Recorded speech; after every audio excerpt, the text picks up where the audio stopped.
Coucou les petits loups, c'est Elodie. Bienvenue sur cette nouvelle vidéo d'astuces de maman où je vais vous montrer comment faire vos propres pastilles WC. Alors si vous aimez, n'hésitez pas à liker, commenter, partager, enregistrer et si vous ne l'êtes toujours pas, à vous abonner. Et oui, dans la lignée de ma dernière vidéo d'astuces de maman où je vous montrais comment faire votre propre gel canard WC, eh bien, je vous montre maintenant pour ceux qui le souhaitent, comment faire vos propres pastilles pour les WC. Donc, vous savez, ces pastilles qu'on peut mettre aussi bien dans la cuvette pour la nettoyer que dans la chasse d'eau. Donc, je vous montre. Déjà,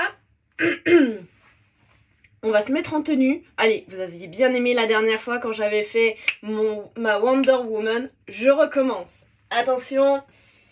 Allez, je me change.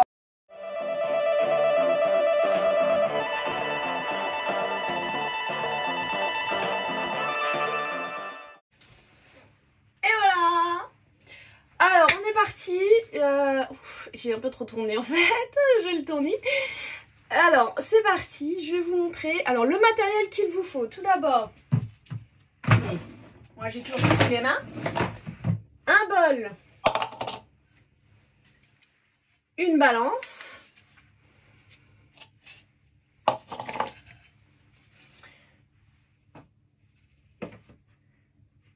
Du bicarbonate de soude. Alors j'en ai presque plus, mais j'ai un énorme sachet d'avance.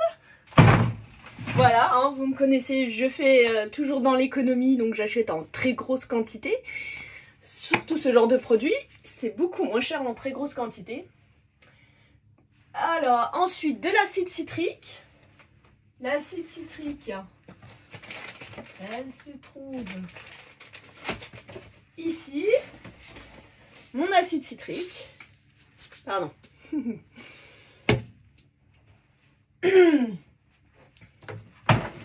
et un bac à glaçons,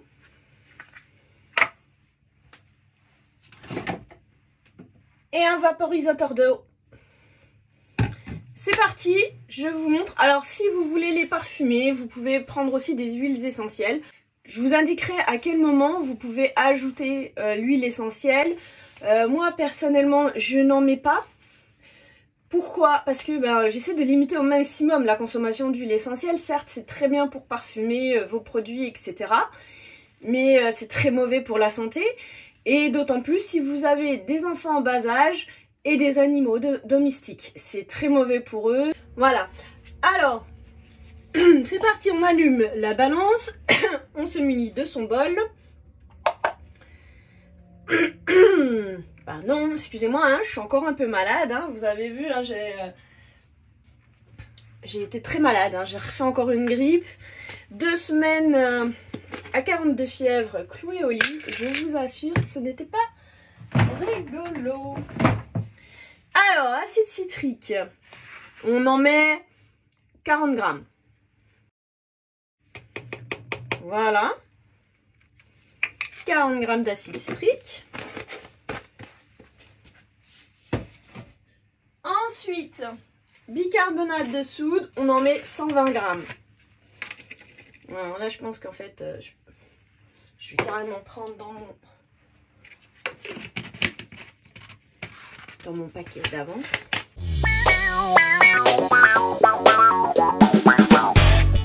Et voilà, on est sur 120 grammes. Ensuite, donc vous mélangez bien les deux, l'acide citrique et le bicarbonate de soude. Donc moi je mélange avec les doigts, mais après vous pouvez toujours prendre un petit ustensile si vous êtes plus à l'aise avec. Moi de toute façon comme j'ai mes gants. Donc vous prenez ensuite, alors c'est à ce moment-là que vous pouvez rajouter une dizaine de gouttes d'huile essentielle pour parfumer vos pastilles. C'est pas obligé. Moi, par exemple, je ne le fais pas. Comme je vous le disais, j'évite un peu de trop en mettre. Alors, ensuite, on vaporise de l'eau dans le mélange. Attention à la quantité. N'en mettez pas trop parce que ça ne doit surtout pas mousser. Si ça mousse, ça veut dire qu'il y a une réaction chimique et qu'en fait, du coup, les agents actifs vont s'activer et donc on ne pourra plus les activer ensuite quand on utilisera la pastille. Donc c'est très important. Ne laissez pas mousser. Vous mettez un tout petit peu d'eau. Alors vous voyez, hein, on voit qu'il y a un début de réaction. Donc vraiment on vaporise légèrement et on remélange. Voilà. Je revaporise un peu parce que je veux une consistance quand même légèrement pâteuse. Ça doit faire des petits tas en fait quand vous mélangez. Des tout petits tas. Donc là pour le moment moi c'est pas encore tout à fait le cas. C'est un peu moins fluide donc, mais c'est pas encore ça. Donc je vais encore en mettre un peu. Vraiment on fait attention, hein. Pas de mousse. Faut pas que ça réagisse. Hein. Sinon vous allez perdre tous les avantages en fait de ce mélange et son efficacité. Les pastilles elles seront beaucoup moins efficaces. Voilà, là, j'ai une texture qui est plutôt pas mal. Je sais pas si vous voyez bien, mais ce n'est plus du sable très fin, comme on pourrait dire, et plutôt quelque chose de légèrement humide. Voilà, et légèrement pâteux. Un peu comme une pâte sablée. Vous prenez votre bac à glaçons et vous versez dedans, en fait. Ah, ben vous voyez, il y avait de l'eau dans mon bac à glaçons et là j'ai une réaction. Donc déjà je sais que cette pastille-là, c'est loupé.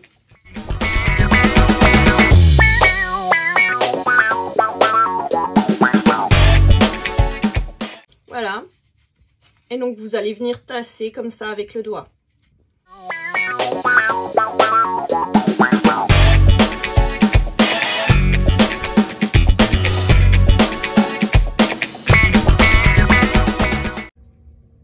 Voilà, et maintenant, vous vous assurez bien que tout est bien tassé, hein. Voilà, que ce soit bien rigide. Et maintenant, vous laissez poser comme ceci, à peu près 12 heures. Moi, en général, je fais ça le soir, et le lendemain matin, j'arrive et je démoule. Et vous vous retrouvez, et vous n'avez plus qu'à les mettre dans un bocal, comme ceci. Voilà. Vous voyez.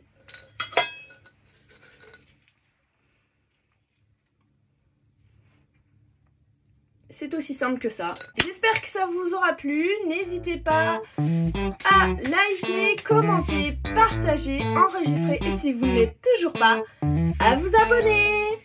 Bye bye les petits loups.